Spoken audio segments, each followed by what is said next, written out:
না ভগবান আমাদের এটা কি পরীক্ষা নিতে চলেছে। তো সেই কথাটাই আজকে তোমাদের সাথে ভিডিওটা না দেখলে বুঝতে পারবে না, সেটাই তোমাদের সাথে পুরোটা শেয়ার করব। তো প্রথমেই দেখতেই পাচ্ছ একটা হসপিটাল। তো হ্যাঁ, এই কিছুদিন আগে মার শরীর খারাপ হয়েছিল, মা এখনও পর্যন্ত পুরোপুরি সুস্থ হয়নি। তার মধ্যে আবার শাশুড়ি মার অসুস্থ হয়ে পড়েছে, তাই সকাল সকাল বেরিয়ে পড়লাম কর্তামশাইয়ের সাথে হসপিটালের উদ্যোগে। তো এই হচ্ছে আমাদের শাশুড়ি মা। তো দেখে বুঝতে পারছি উনি প্রচুর পরিমাণে অসুস্থ হয়ে পড়েছিল, প্রেশার একদমই নেমে গেছিলো। তো তাই ওনাকে দেখার জন্য সকাল সকাল কর্তামশাই আর আমি বেরিয়ে পড়েছি। তো হসপিটালে ডাক্তার আসবে রাউন্ডে, এই ভেবে কিছুক্ষণ ওনার সাথে দেখা করে তারপর দেখো বেরিয়ে পড়লাম।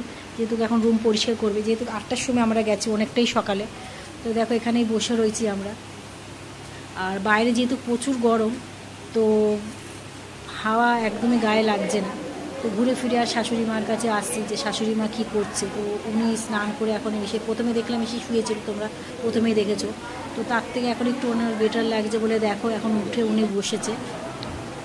আর আমার এত গরম লাগছে, আমি আবার বেরিয়ে গেলাম, কেন হসপিটালে থাকা যাচ্ছে না। তো দেখো আমি একটা ফাঁকা জায়গা, যেখানে এমার্জেন্সি ওয়ার্ড, তো ওইখানটা ফাঁকা আছে বলে দেখো আমি পাখার তলায় কিছুক্ষণ দাঁড়িয়ে আবার দেখো বেরিয়ে আসলাম। তো একভাবে এক জায়গায় আমি থাকতে পারছি না, যেহেতু হসপিটালে জানো ডাক্তাররা কখন ডাকবে কি বলবে সেই অপেক্ষা। তো ডাক্তার অবশেষে ওনাকে সুস্থ দেখে ছুটি লিখে দিয়েছে। তো ছুটি লিখে দিয়েছে এমন টাইমে, দুপুরের লাঞ্চের টাইমে। তো দেখো হসপিটালে লাঞ্চও চলে এসছে।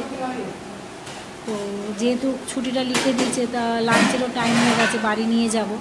তো ওনাকে বললাম যে হসপিটাল থেকে খাবারটা খাইয়ে তারপর বাড়ি নিয়ে যাবো। সেই জন্য আয়া মাসিকে আমরা সেভাবেই বলে দিলাম যে উনি খাবার খেয়ে বাড়ি যাবে। তো হসপিটালের খাবার মোটামুটি খারাপ না, ভালোই।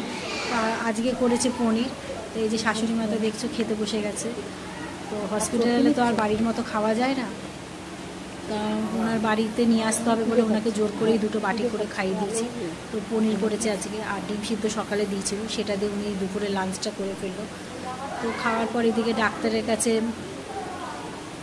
মানে চলে যাওয়া হলো, কি ওষুধপত্র বা ওনার কি ট্রিটমেন্ট সেইগুলোর জন্য। যেহেতু উনি অনেকটাই অসুস্থ, উনি হেঁটে আসতে পারবে না বলে দেখো ওনার জন্য হুইল চেয়ার নিয়ে আসা হলো।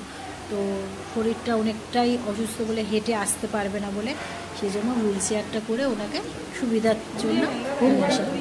হুইল চেয়ার উনি বসে পড়বেন, কিন্তু এটার আবার মজা আছে, মানে চট করে বসে যাবে না, আগে বসে তারপর পাটা ঝুলে দিতে হবে, নাহলে চাকাটা একদম গড়ে যাবে। তো ওটাই আয়া মাসে ওনাকে বুঝিয়ে দিল। তো ও ডাক্তার বললো যে, তো আমরা বললাম যে অন্য হসপিটালে রেফার করার জন্য। তো বললো না, উনি যেহেতু এখন সুস্থ আছে, ওনার প্রেশার ফল্ট হয়েছিল, প্রেশার একদমই নেমে গেছে, তো সেই জন্য ওনাকে হসপিটালাইজড করতে হয়েছিল। তো ছুটি লিখে দিয়েছে বলে গত মাসে বাড়ি নিয়ে চলে আসলো।